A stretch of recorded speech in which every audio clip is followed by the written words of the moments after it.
Dans un quartier populaire de la ville, où les rues s'éveillent au son des motos et des marmites qui claquent, une légende vivante s'était installée. Le riz au gras d'Halima. On ne disait plus simplement « riz au gras ». On disait « le riz d'Halima », comme on nomme un miracle. Dès les premières lueurs grises de l'aube, une file se formait devant sa petite échoppe en tôle. Des hommes en tenue de travail, des femmes portant leurs bébés sur le dos, des jeunes qui auraient dû être en cours, tous étaient là. Certains avaient marché des kilomètres, traversant des quartiers entiers, sacs plastiques à la main, prêts à emporter leurs trésors. Des autres quittèrent leur poste avant même que le patron N arrive. « Je reviens dans 1 heure », disait-il, sachant très bien qu'il ne reviendrait pas avant la fin de la journée. Quand Halima allumait son feu et versait l'huile dans l'énorme marmite, l'odeur se levait comme une vague invisible. Un parfum lourd, profond, fait de tomates bien rissolées, d'oignons caramélisés, de piments discrets et d'une magie que personne ne pouvait nommer. Cette odeur traversait les ruelles, entrait par les fenêtres ouvertes, ralentissait les pas des passants.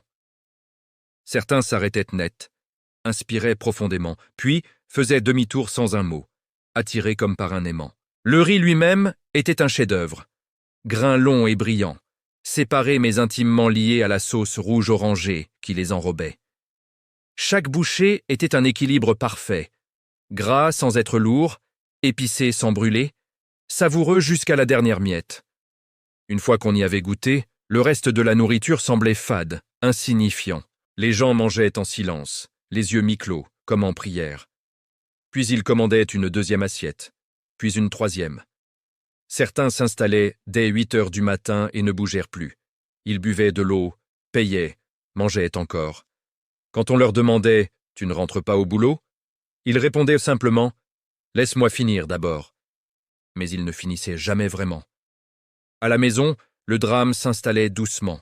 Les épouses cuisinaient des plats qu'elles préparaient depuis des années, ndolé, héru, poulet DG, et les marmites restaient de pleines. Les maris rentraient tard, le ventre déjà rempli, le regard absent. « J'ai mangé chez Halima », disait-il, comme si c'était une explication suffisante. Les femmes murmuraient entre elles « Qui est-ce que elle met dans ce riz pour ensorceler nos hommes comme ça ?» Halima, elle, restait calme. Petite silhouette discrète, foulard noué, geste précis. Elle servait des centaines de clients par jour, seule, sans jamais élever la voix. Elle souriait, juste assez, parlait peu, et le riz ne manquait jamais, comme si la marmite se remplissait miraculeusement. Personne ne se doutait encore que cette ferveur allait bientôt rencontrer une autre force. Une jeune femme nommée Ada, guidée par une voix que les autres n'entendaient pas. Ada revint au quartier après 3 ans passés à étudier loin, dans une ville où l'on parle plus de livres que de marmites. Elle avait grandi ici, mais quelque chose en elle avait changé.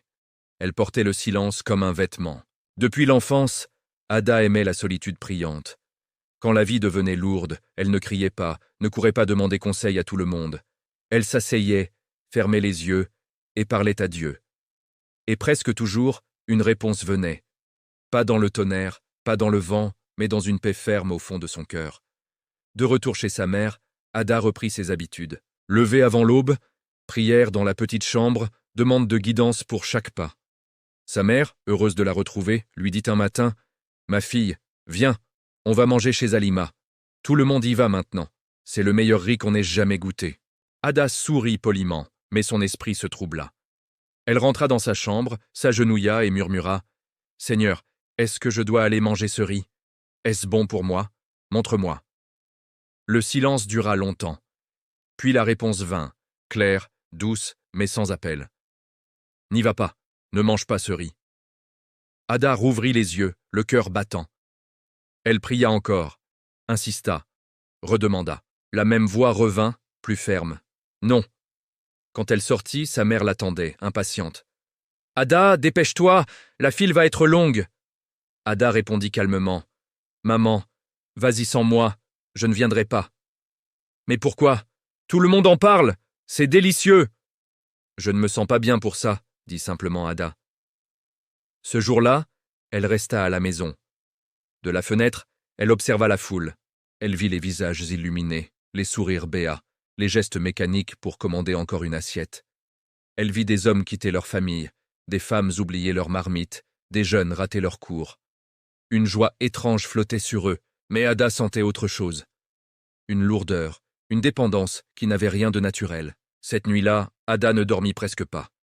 Elle pria longtemps. « Seigneur, qu'est-ce qui se passe? Ouvre mes yeux, je veux comprendre. » Petit à petit, comme un voile qui se lève doucement, elle commença à voir. Les mêmes visages revenaient à heure fixe. Les mêmes yeux brillants, obsédés. L'odeur du riz semblait plus forte que la raison. Et surtout, elle comprit une chose essentielle. Si Dieu lui avait dit non, ce n'était pas par caprice. Il y avait une raison cachée. Dès lors, Ada décida deux choses. Obéir strictement à la voix qu'elle avait entendue et observer en silence.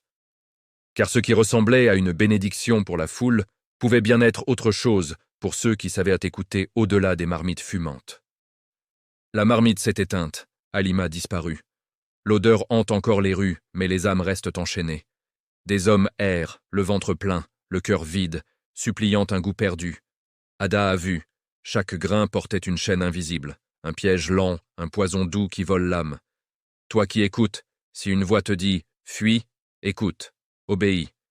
Car le voleur vient sourire, une cuillère à la main. Like si ça t'a secoué, abonne-toi. Commente « J'ai entendu la voix » ou « Délivre-moi ». Que Dieu garde ton âme des marmites empoisonnées, paix, ou ce qu'il en reste.